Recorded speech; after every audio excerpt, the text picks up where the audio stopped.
The sky above Lone Mesa stretched wide and blue, unmarred by city haze.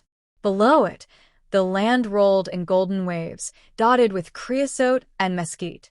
My name is Caleb Morgan, and this place, this stubborn, sun-scorched patch of Arizona, has been in my blood for 4 generations.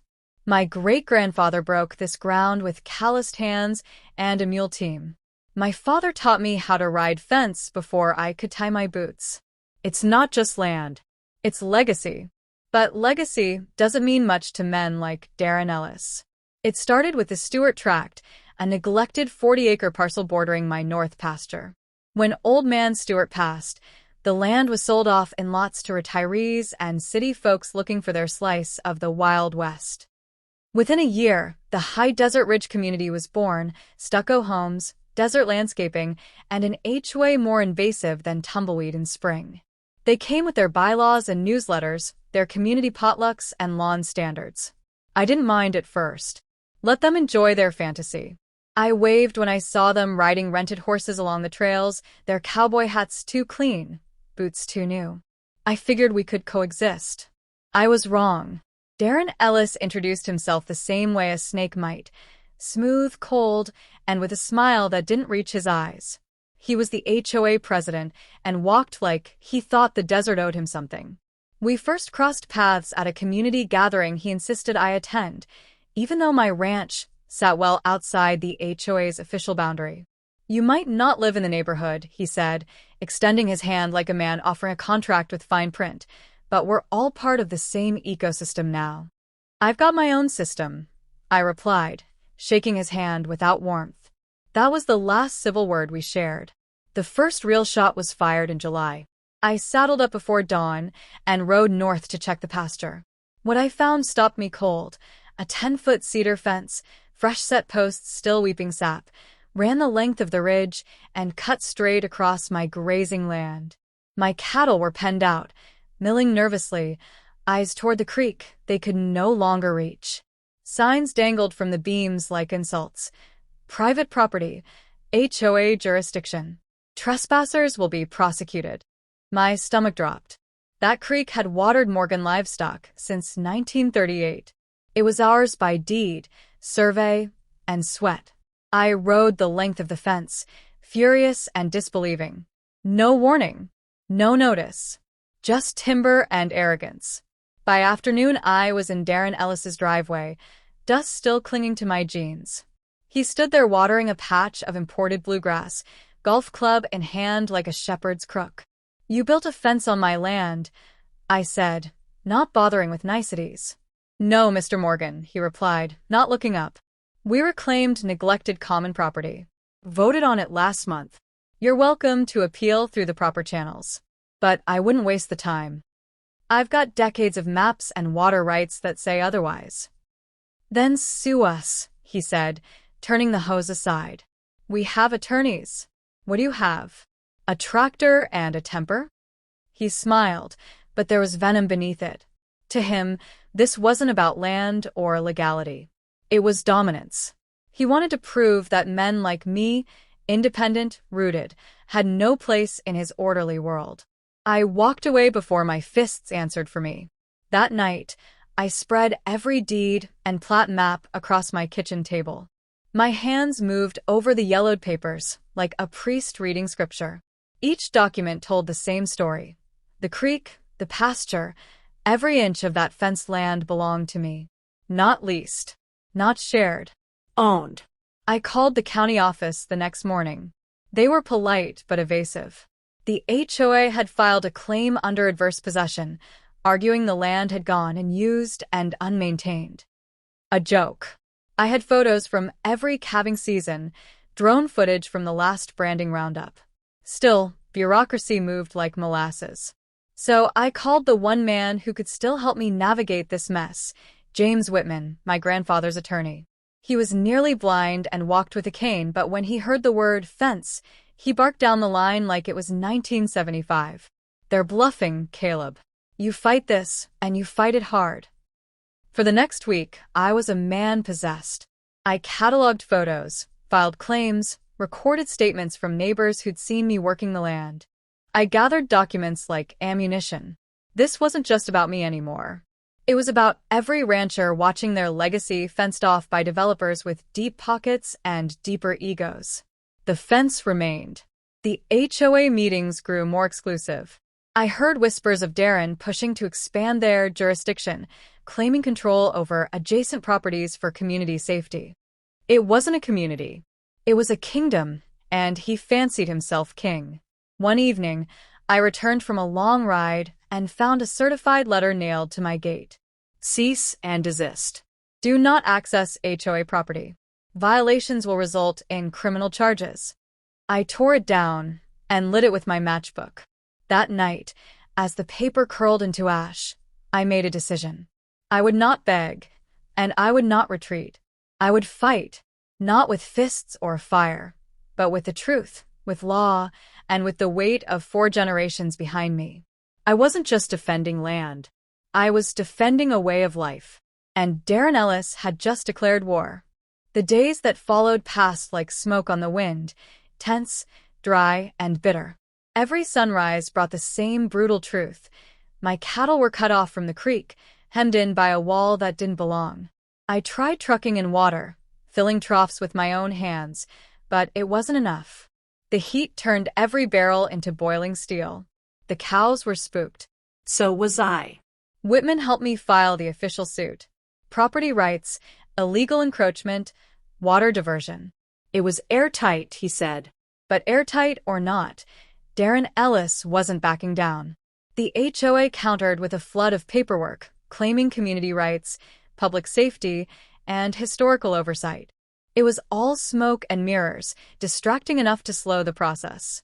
I needed more than just legal momentum. I needed leverage. I started talking to residents. Quietly. At the general store, the post office, Sunday service.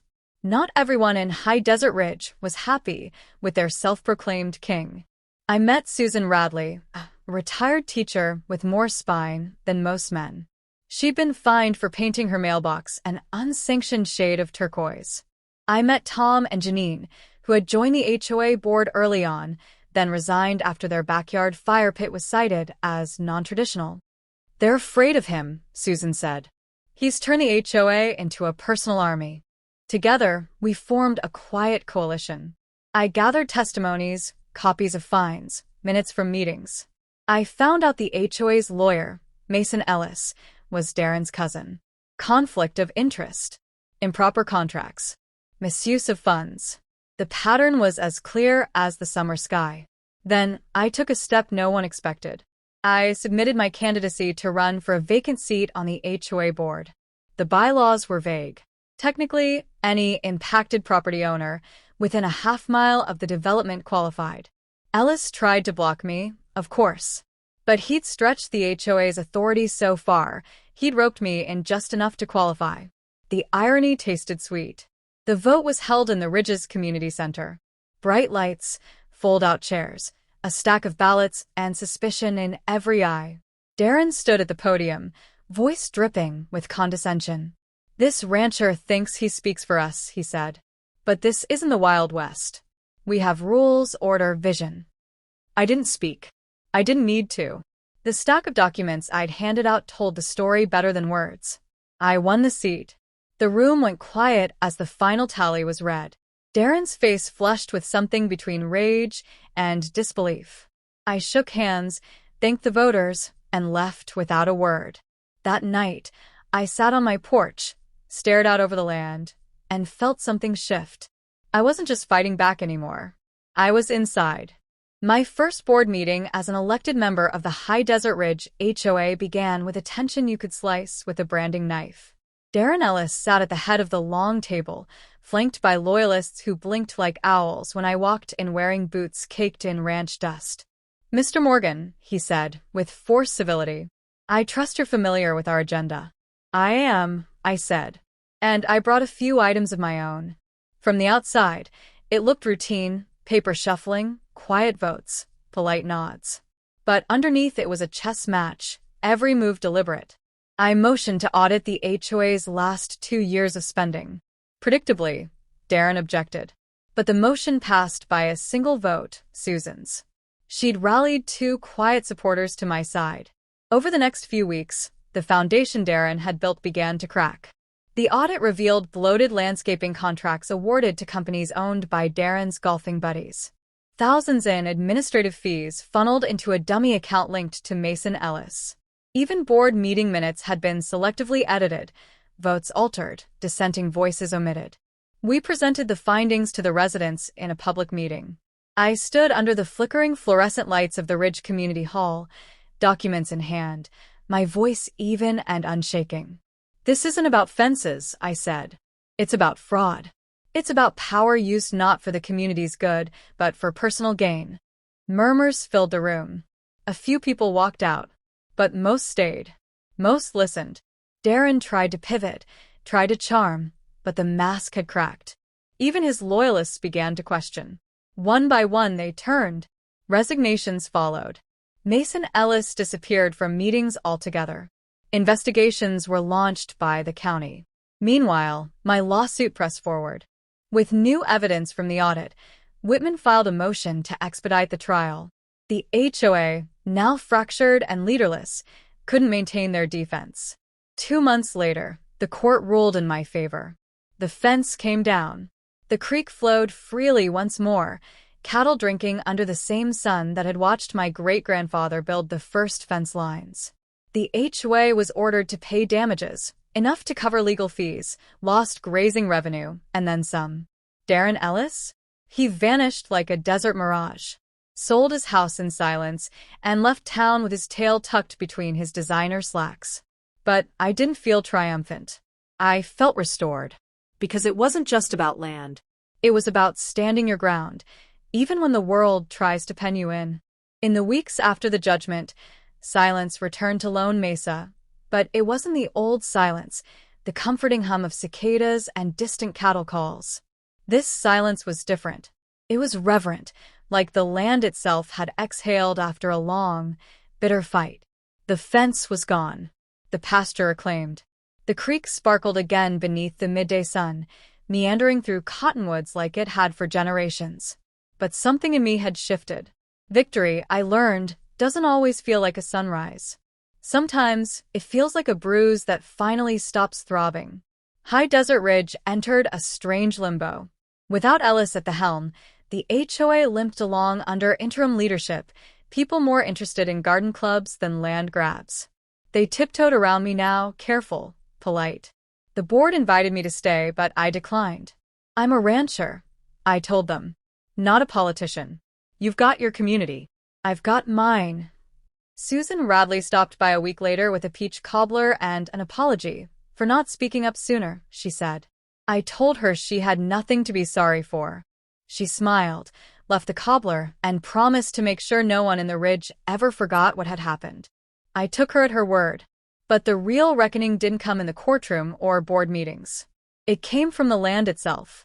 See, when you spend your life tied to a place, you begin to understand it in ways no satellite map or HOA boundary ever could. The earth has memory.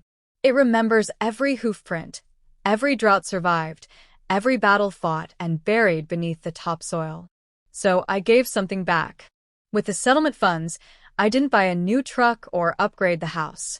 I restored the old barn my grandfather built, replaced every beam with rough-cut timber from a local mill. I repaired the windmill, rerouted the irrigation ditches, and planted mesquite saplings where erosion had started to claw the banks. Then I opened the land again, not just to cattle, but to the people who'd stood with me. I hosted a community barbecue. No invitations, just word of mouth. Riders came from neighboring ranches, townsfolk drove up in dusty sedans, and even a few Ridge residents wandered down the trail with lawn chairs and questions in their eyes. I stood on a hay bale with a plate of brisket and raised a toast. To boundaries that hold and the ones worth breaking. Laughter rolled through the crowd. Glasses clinked. Even the kids, who'd only known this place as a fence they couldn't cross, roamed the open field like it was the first time they'd seen sky. That night, under a sky riddled with stars, I walked the north pasture with my dog trotting behind me. No signs, no boards. Just wind and space and the rhythm of hooves in the distance. It had cost me months of sleep, thousands of dollars, and more patience than I thought I had, but I'd won. Not just the land. I'd won the right to be left alone. I'd won the right to protect something no HOA charter could define. And I wasn't the only one. News of the lawsuit spread further than I expected. Other ranchers called. People in similar fights. Some just needed advice. Others needed hope. I gave them both. Not because I had the answers, but because I'd been through the fire and come out the other side still standing. The county issued a new ordinance shortly after the ruling, tightening regulations around HOAs with jurisdiction near agricultural properties. They called it the Morgan Amendment. I didn't ask for the name, but I didn't fight it either. In the end, Ellis wasn't defeated by force. He was defeated by exposure. By light cast into corners he'd hoped would stay dark. By a community that, when finally shown the truth, chose justice over convenience. That's the thing about tyrants. They never expect the fence to turn on them. One morning, a year to the day after the fence was torn down, I saddled my horse and rode the ridge at sunrise. The grass was thick from the last rains, green blades whispering beneath the hooves. At the top, I looked out over the land, past the rolling hills, and into the dusty edge of the ridge development. The houses were still there, the roads still neat, but the energy had shifted. No more patrols. No more threats. Just neighbors, some distant, some still wary, but neighbors all the same. I turned the horse toward home. Because legacy isn't just the land you fight for. It's how you fight for it. Quietly. Fiercely. With roots deeper than law and hands willing to bleed. And sometimes, the only way to bury a fence is with the truth.